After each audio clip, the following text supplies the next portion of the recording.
Matiang'i wuok oko kendo semo mokalo weche giko mar keto ohinga ne josiasa mamoko e kauntis ma opogore opogore pacho kaendi mondo mi kik gitime kisera margi mar ombulu.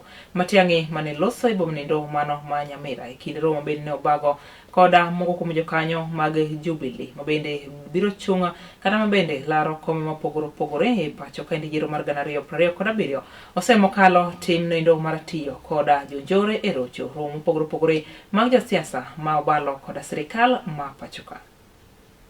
Don't radicalize the country to a point where you can't manage it, because ukisukuma watu sana, watu wakifika kwa wall, hata wewe mwenyewe huwezi kujua yale watafanya. Since 2024 mpaka saa hii wananchi have banned 13 police stations in the country.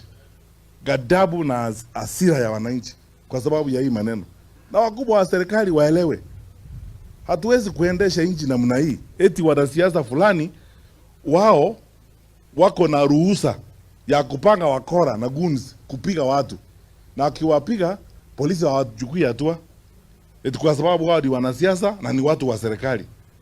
It will not work. Sheria tunafuata wote ni ya serikali na yetu sisi wale tuko kwa upinzani.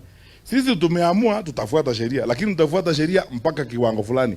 Ikifika mahali ikionekana kama nyinyi ndio kampeni mnataka kufanya, what option will you leave us with? Hatuwezi kufika mahali eti watoto hawaendi shule, sijui matibabu hakuna chakula kwa hospitali, watu wanapigwa kila siku.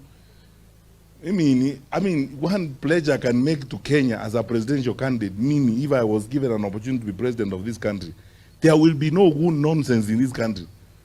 Lazima serikali iwe serikali na wakora ni wakora, na kama wakora nafanya namna hiyo, sheria iko inatuambia tufanye nini na wakora, tutafuata sheria. Lakini sio eti unaangalia pande hii watu wanabeba wakora hapa eti wao ndio wakubwa, kwa sababu ni marafiki wa serikali na ni marafiki wa mkubwa. Kwa sababu wao ni marafiki wa mkubwa wa nchi, wako na kibali kufanya ushenzi kama huo. It cannot work.